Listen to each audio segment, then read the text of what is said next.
That only lately seem to have run to seed the stately homes of England, how beautiful they stand, to prove the upper classes have still the upper hand, though the fact that they have to be rebuilt and frequently mortgaged to the hilt is inclined to take the guilt off the gingerbread and certainly damps the fun of the eldest son. But still we won't be beaten, we'll scrimp and screw and save. The playing fields of Eton have made us frightfully brave. And though if the Van Dykes have to... I remember old Stinker Pinker, who towards the end of his career at Oxford used to go in for social service in London's tougher districts, describing to me once in some detail the sensations he had experienced one afternoon while spreading the light in Bethnal Green on being unexpectedly kicked in the stomach by a costermonger.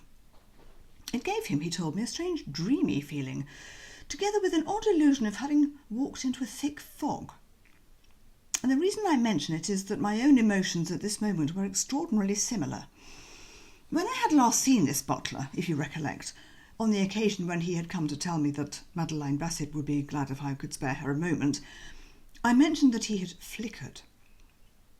It was not so much at a flickering butler that I was gazing now, as at a sort of heaving mist, with a vague suggestion of something butlerine vibrating inside it. Then the scales fell from my eyes, and I was unable to note the reactions of the rest of the company. They were all taking it extremely big. Pop Bassett, like the chap in the poem, which I had to write out 50 times at school for introducing a white mouse into the English literature hour, was plainly feeling like some watcher of the skies when a new planet swims into his ken, while Aunt Dahlia and Constable Oates resembled respectively stout Cortez staring at the Pacific, and all his men looking at each other with a wild surmise, silent upon a peak in Darien. It was a goodish while before anybody stirred. Then, with a choking cry like that of a mother spotting her long-lost child in the offing, Constable Oates swooped forward, grabbed the lid, clasping it to his bosom with visible ecstasy. The movement seemed to break the spell. Old Bassett came to life as if someone had pressed a button. Where did you get that, Butterfield? I found it in a flower bed, Sir Watkin. In a flower bed? Odd, I said. Very strange. Yes, sir. I was airing Miss Bing's dog, and happening to be passing the side of the house, I observed Mr. Wooster drop something from his window. It fell into the flower bed beneath, and upon inspection proved to be this helmet. Old Bassett drew a deep breath. Thank you, Butterfield. The butler breezed off, and old B, revolving on his axis, faced me with gleaming pince-nez.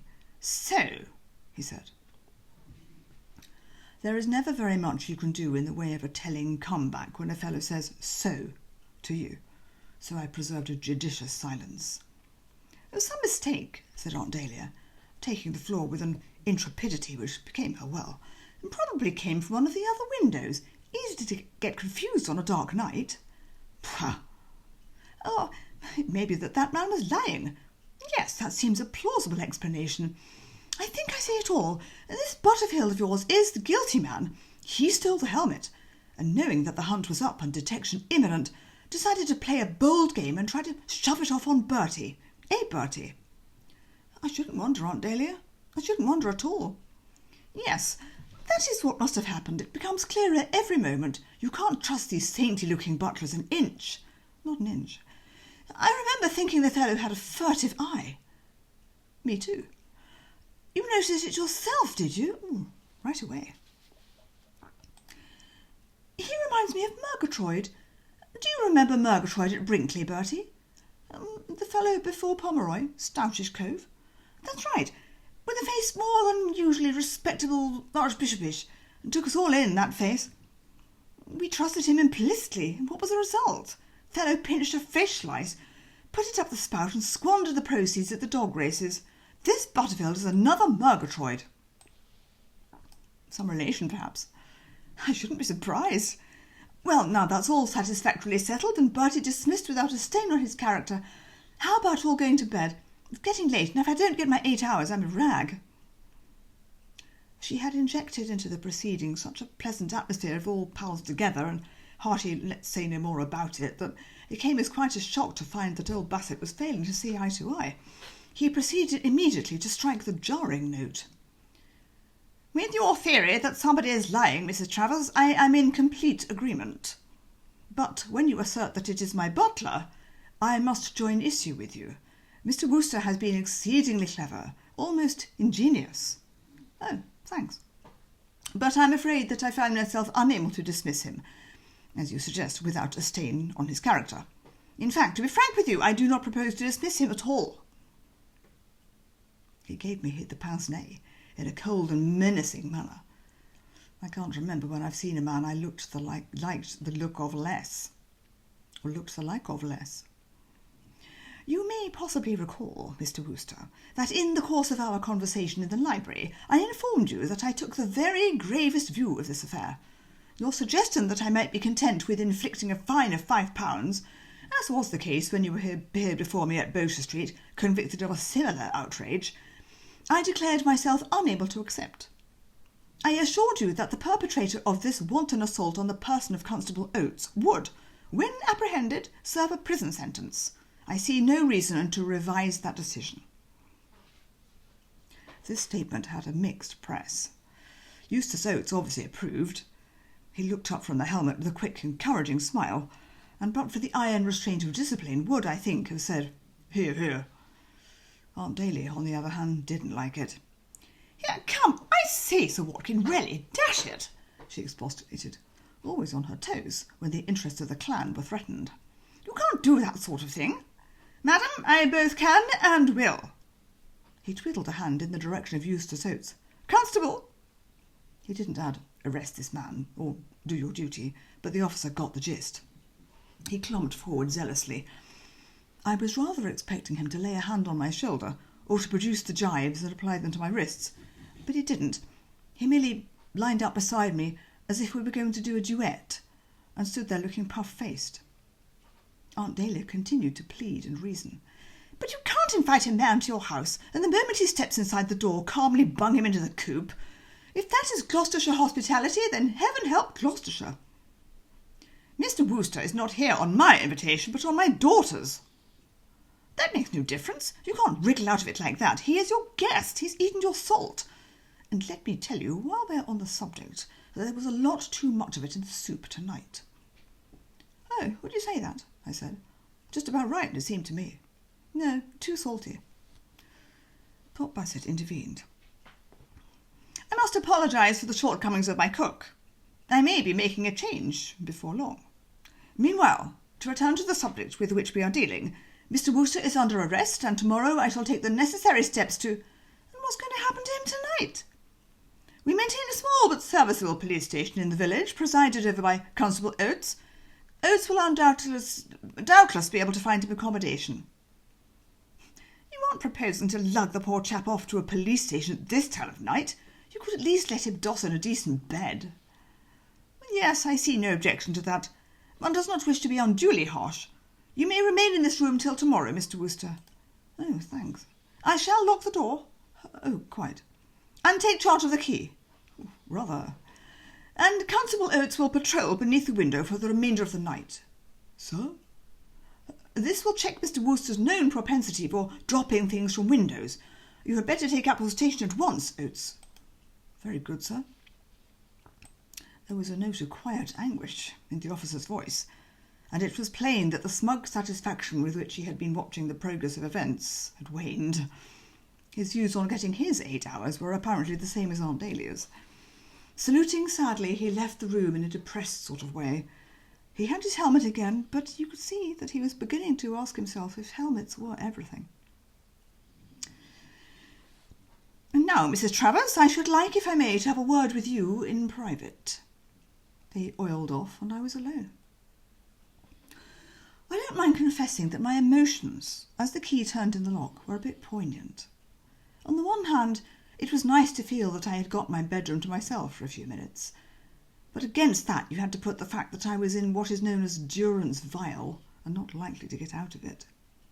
Of course, this was not new stuff to me, for I had heard the bars clang outside my cell door, that time at Bossier Street, but on that occasion I had been able to buoy myself up with the reflection that the worst the aftermath was likely to provide was a rebuke from the bench, as subsequently proved to be the case, a punch in the pocket-book. I was not faced, as I was faced now, by the prospect of waking on the morrow to begin serving a sentence of 30 days' duration in a prison, where it was most improbable that I would be able to get my morning cup of tea. Nor did the consciousness that I was an innocent man seem to help much. I drew no consolation from the fact that Stiffy Byng thought me like Sidney Carton. I'd never met the chap, but I gathered that he was somebody who had taken it on the chin to oblige a girl, and to my mind this was enough to stamp him as a priceless ass. Sidney Carton and Bertram Wooster, I felt nothing to choose between them. Sidney, one of the mugs. Bertram, the same. I went to the window and looked out. Recalling the moody distaste which Constable Oates had exhibited at the suggestion that he should stand guard during the night hours, I had a faint hope that once the eye of authority was removed, he might have ducked the assignment and gone off to get his beauty sleep. But no. There he was, padding up and down on the lawn, the picture of vigilance. And I had just gone to the washstand to get a cake of soap to bung at him, feeling that this might soothe the bruised spirit a little, when I heard the door handle rattle. I stepped across and put my lips to the woodwork. "Hello?" "It is I, sir, Jeeves." "Oh, hello, Jeeves. The door appears to be locked, sir." "You can take it from me, Jeeves, that appearances do not deceive. Pop Bassett locked it and has transferred the key." "Sir? I've been pinched." "Indeed, sir." "What was that?" "I said, 'Indeed, sir.'" "Oh, did you?" Yes, indeed. And I'll tell you why." I gave him a précis of what had happened. It was not easy to hear with the door between us, but I think the narrative elicited a spot of respectful tut-tutting. "Unfortunate, sir." "Most. Well, Jeeves, what is your news?" "I endeavoured to locate Mr. Spode, sir, but he had gone for a walk in the grounds. No doubt he will be returning shortly." "Well, we shan't require him now.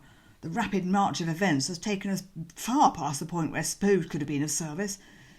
Has anything else been happening at your end?" "I have had a word with Miss Byng, sir." "I should like a word with her myself. What had she to say?"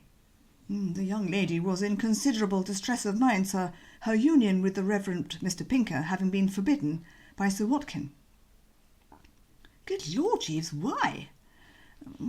"Sir Watkin appears to have taken umbrage at the part played by Mr. Pinker in allowing the purloiner of the cow creamer to effect his escape." "Why do you say his?" "From motives of prudence, sir. Walls have ears." "I see what you mean. That's rather neat, Jeeves."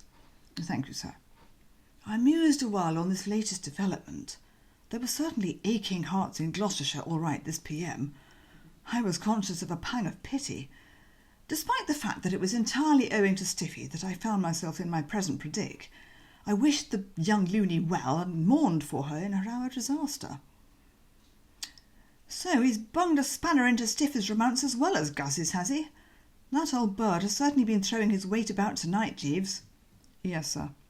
"And not a thing to be done about it as far as I can see. Can you see anything to be done about it, Jeeves?" "No, sir." And switching to another aspect of the affair, you haven't any immediate plans for getting me out of this, I suppose?" Not adequately formulated, sir. I am turning over an idea in my mind." "Turn, Jeeves, spare no effort." But it is at present merely nebulous." "It involves finesse, I presume?" "Yes, sir." I shook my head. Waste of time, really, of course, because he couldn't see me. Still, I shook it. "It's no good trying to be subtle and snaky now, Jeeves. What is required is rapid action." And a thought has occurred to me. We were speaking not long since of the time when Sir Roderick Glossop was immured in the potting shed, with Constable Dobson guarding every exit. Do you remember what old Pop Stoker's idea was for coping with the situation?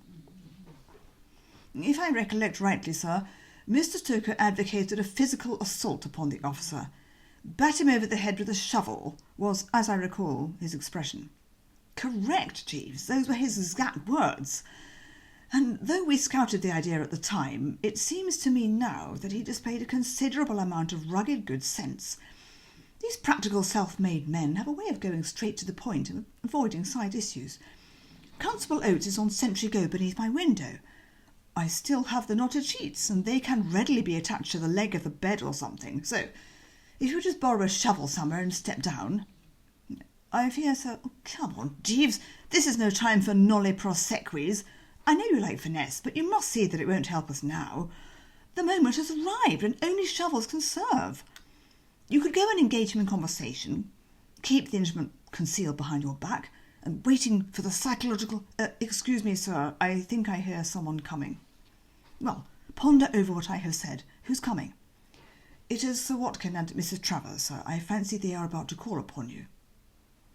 I thought I shouldn't get this room to myself for long. Still, let them come. We Woosters keep open house. When the door was unlocked a few moments later, however, only the relative entered. She made for the old familiar armchair and dumped herself heavily in it. Her demeanour was sombre, encouraging no hope that she had come to announce that Pop Bassett, wiser counsels having prevailed, had decided to set me free. And yet I'm dashed if that wasn't precisely what she had come to announce. "Well, Bertie," she said, having brooded in silence for a space, "you can get on with your packing." "Eh? He's called it off." "Called it off?" "Yes, he isn't going to press the charge." "You mean I'm not headed for Chokey?" "No. I'm as free as the air, as the expression is?" "Yes." I was so busy rejoicing in spirit that it was some moments before I had leisure to observe that the buccanawing dance which I was performing was not being abetted by the old flesh and blood. She was still carrying on with her sombre sitting, and I looked at her with a touch of reproach. "You don't seem very pleased." "Oh, I'm delighted." "I failed to detect the symptoms," I said rather coldly. I should have thought that a nephew's reprieve at the foot of the scaffold, as you might say, would have produced a bit of leaping and springing about. A deep sigh escaped her. "Well, the trouble is, Bertie, there's a catch in it. The old buzzard has made a condition." "What's that?" "He wants Anatole." I stared at her. "Wants Anatole?"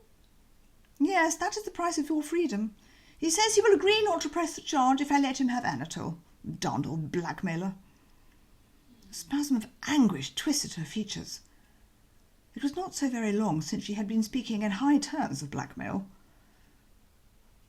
and giving it her hearty approval. But if you want to derive real satisfaction from blackmail, you have to be at the right end of it. Catching it coming, as it were, instead of going. This woman was suffering. I wasn't feeling any too good myself. From time to time in the course of this narrative, I have had occasion to indicate my sentiments regarding Anatole, that peerless artist. And you will remember that the relative's account of how Sir Watkin Bassett had basely tried to snitch him from her employment during his visit to Brinkley Court had shocked me to my foundations. It is difficult, of course, to convey to those who have not tasted this wizard's products the extraordinary importance which his roasts and boils assume in the scheme of things to those who have. I can only say that once having bitten into one of his dishes, you are left with the feeling that life will be deprived of all its poetry and meaning, unless you are in a position to go on digging in.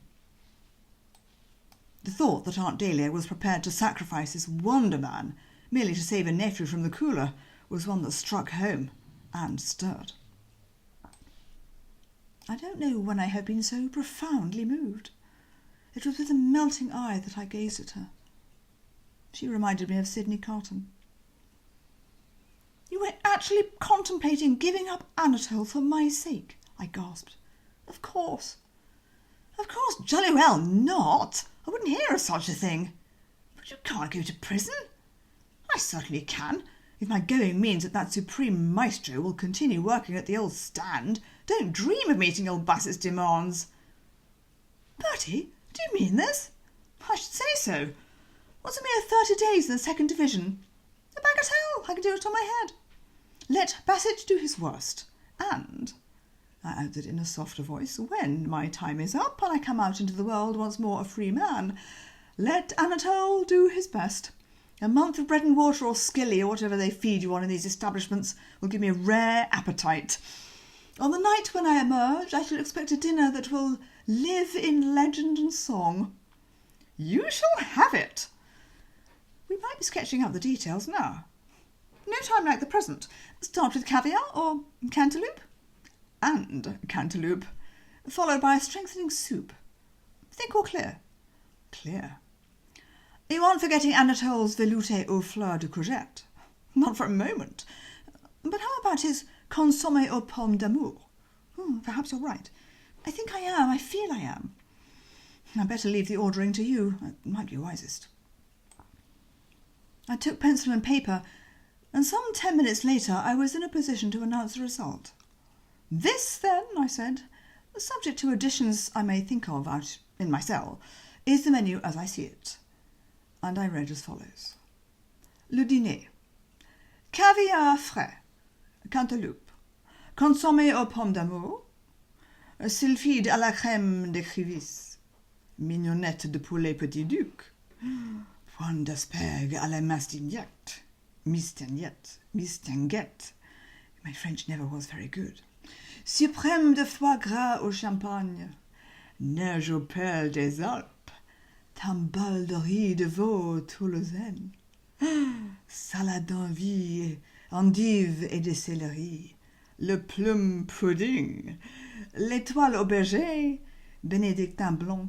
Bombe Nero, friandises, diablotin, fruits. That about covers it, Aunt Dahlia? Yes, you don't seem to have missed out much. Then let's have the man in and defy him. Bassett! I cried.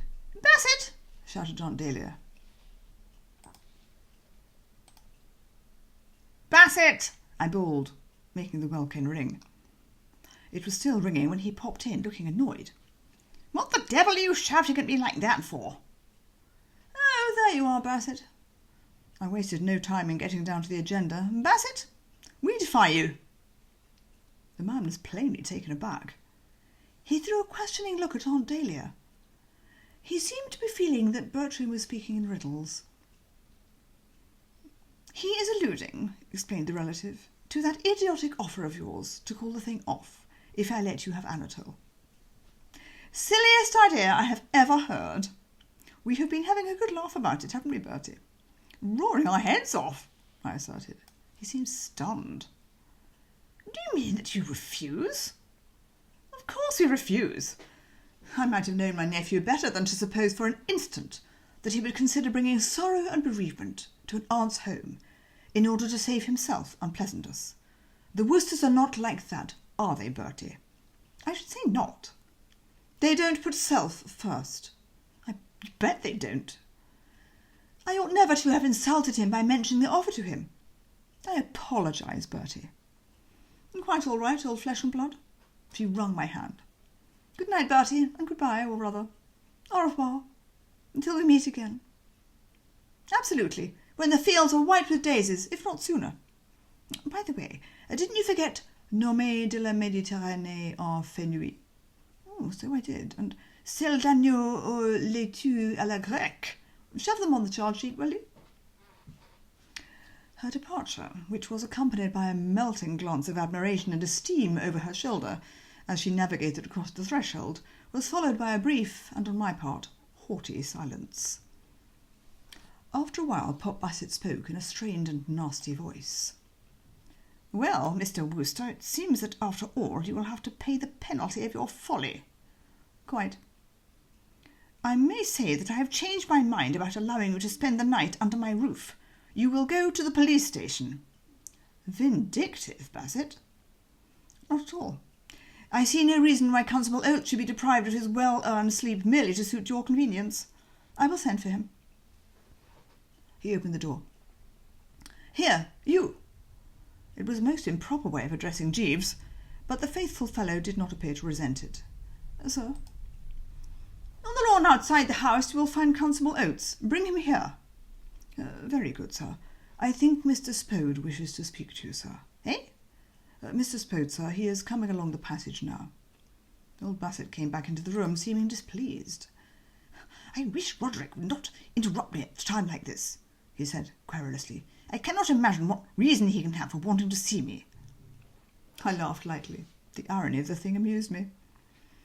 He is coming a bit late to tell you that he was with me when the cow creamer was pinched. thus clearing me of guilt. I see.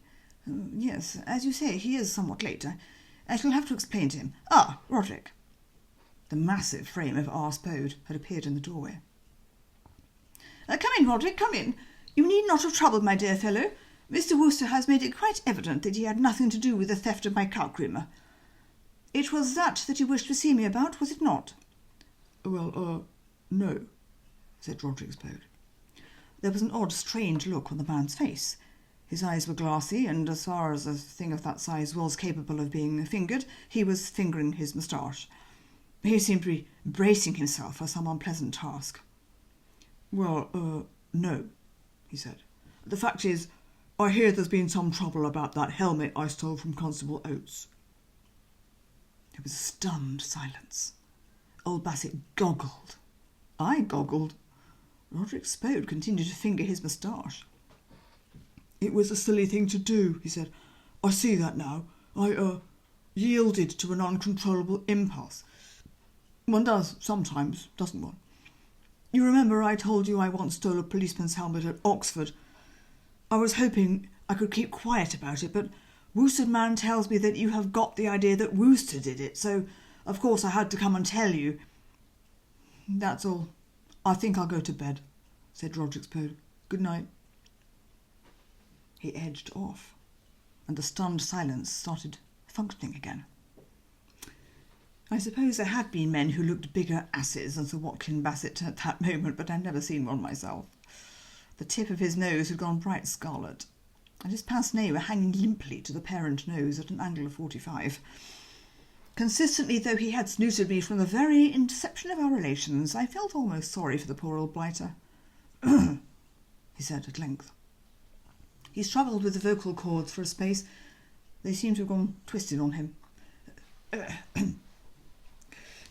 It appears that I owe you an apology, Mr. Wooster. Say no more about it, Bassett. I am sorry that all this has occurred. Don't mention it.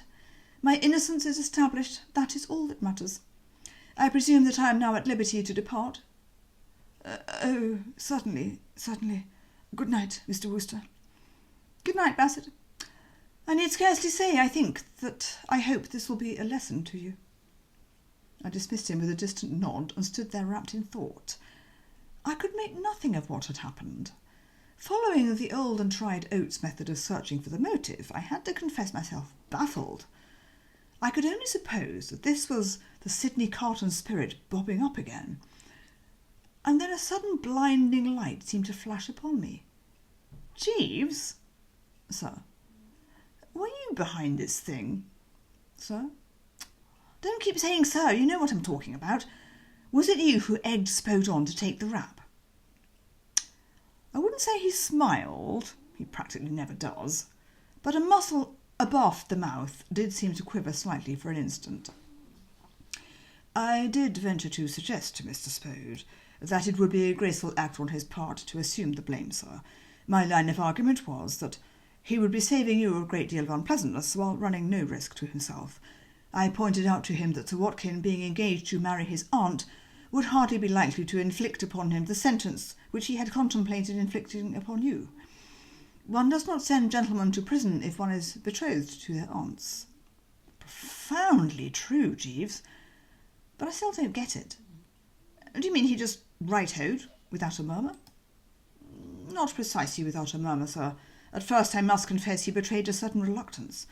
I think I may have influenced his decision by informing him that I knew all about... I uttered a cry. Eulalie? Yes, sir. A passionate desire to get to the bottom of this Eulalie thing swept over me. Jeeves, tell me, what did Spode actually do to the girl? Murder her? I fear I am not at liberty to say, sir. Come on, Jeeves! I fear not, sir. I gave it up. Oh, well. I started shedding the garments. I climbed into the pyjamas. I slid into bed. The sheets being inextricably knotted, it would be necessary, I saw, to nestle between the blankets, but I was prepared to rough it for one night. The rapid surge of events had left me pensive. I sat with my arms round my knees, meditating on fortune's swift changes. An odd thing, life, Jeeves? Very odd, sir. You never know where you are with it, do you? To take a simple instance, I little thought half an hour ago that I would be sitting here in carefree pyjamas, watching you pack for the getaway. A very different future seemed to confront me. Yes, sir. One would have said that a curse had come upon me. One would indeed, sir. But now my troubles, as you might say, have vanished like the dew on the what's-it, thanks to you. I am delighted to have been of service, sir. You have delivered the goods as seldom before, and yet, Jeeves, there is a snag. A snag, sir? I wish you wouldn't keep saying sir. What I mean is, Jeeves, loving hearts have been sundered in this vicinity and are still sundered. I may be all right, I am, but Gussie isn't all right, nor is Stiffy all right. That is the fly in the ointment. Yes, sir. Though pursuant on that, I never could see why flies shouldn't be in ointment. What harm do they do? I wonder, sir. Yes, Jeeves? I was merely about to inquire if it is your intention to bring an action against Sir Watkin for wrongful arrest and defamation of character before witnesses. I hadn't thought of that. You think an action would lie? There can be no question about it, sir. Both Mrs. Travers and I could offer overwhelming testimony. You are undoubtedly in a position to mulct Sir Watkin in heavy damages. Yes, I suppose you're right. No doubt that was why he went up in the air to such an extent when Spo did his act. Yes, sir, his trained legal mind would have envisaged the peril. I don't think I ever saw a man go so red in the nose, did you? No, sir. Still, it seems a shame to harry him further. I don't know that I want actually to grind the old bird into the dust. I was merely thinking, sir, that were you to threaten such an action, Sir Watkin, in order to avoid unpleasantness, might see his way to ratifying the betrothals of Miss Bassett and Mr. Finknottle, and Miss Byng and the Reverend Mr. Pinker. Golly, Jeeves, put the bite on him, what? Precisely, sir. The thing shall be put in train immediately. I sprang from the bed and nipped to the door. Bassett! I yelled. There was no immediate response. The man had presumably gone to earth. But after I had persevered for some minutes, shouting, Bassett! At regular intervals, with increasing volume, I heard the distant sound of pattering feet, and along he came, in a very different spirit from that with which he had exhibited on the previous occasion. This time it was more like some eager waiter answering the bell. Yes, Mr. Wooster. I led the way back into the room and hopped into bed again. There is something you wish to say to me? Sorry, wrong voice. There is something you wish to say to me, Mr. Wooster? There are about a dozen things I wish to say to you, Bassett, but the one we will touch on at the moment is this. Are you aware that your headstrong conduct in sticking police officers on to pinch me and locking me in my room has laid you open to an action for... What was it, Jeeves? Wrongful arrest and defamation of character before witnesses, sir. That's the baby. I could soak you for millions. What are you going to do about it? He writhed like an electric fan. I'll tell you what you're going to do about it, I proceeded.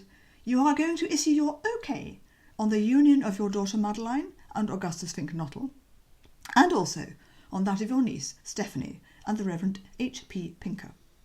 And you will do it now.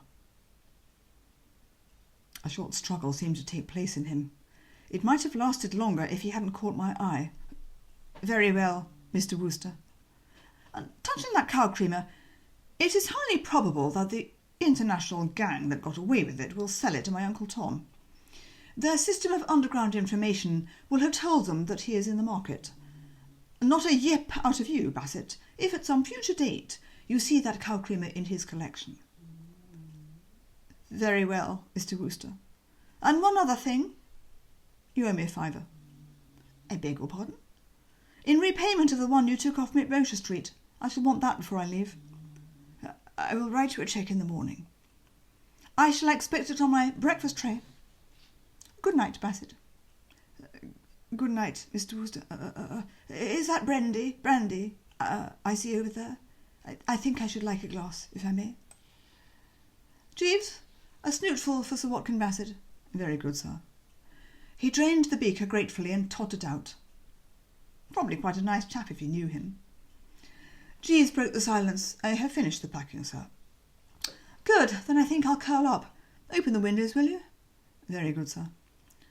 What sort of a night is it? Unsettled, sir. It has begun to rain with some violence. The sound of a sneeze came to my ears. Hello, who's that, Jeeves?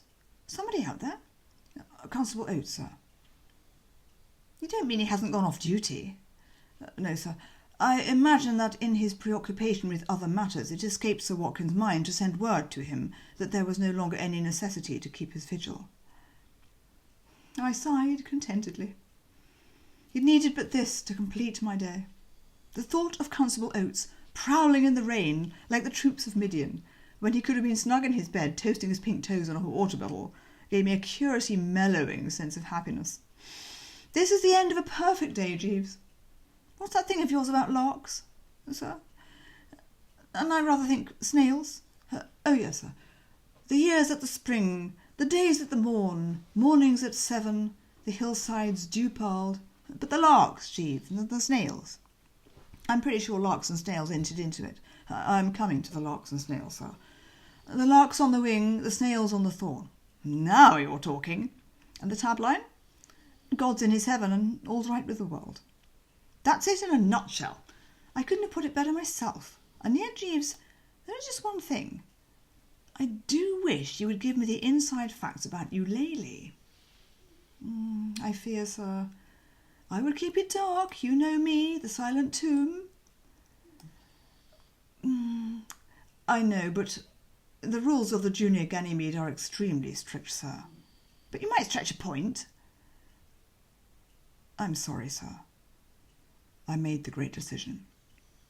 Jeeves, I said, give me the lowdown and I will come on the world cruise of yours. He wavered. Well, in the strictest confidence, sir. Of course. Mr. Spode designs ladies' underclothing, sir. He has a considerable talent in that direction and has indulged it secretly for some years. He is the founder and proprietor of the emporium in Bond Street known as Eulalie Sir. You don't mean that? Yes, sir. Good Lord, Jeeves. No wonder he didn't want a thing like that to come out. No, sir. It would unquestionably jeopardise his authority over his followers. You can't be a successful dictator and design women's underclothing. No, sir. One or the other, not both. Precisely, sir. I mused. Well, it was worth it, Jeeves. I couldn't have slept wondering about it. Perhaps that cruise won't be so very foul after all. Most gentlemen find them enjoyable, sir. Do they? Yes, sir. And seeing new faces. Oh, that's true. I hadn't thought of that. The faces will be new, won't they? Thousands and thousands of people, but no stiffy. Exactly, sir. You'd better get the tickets tomorrow.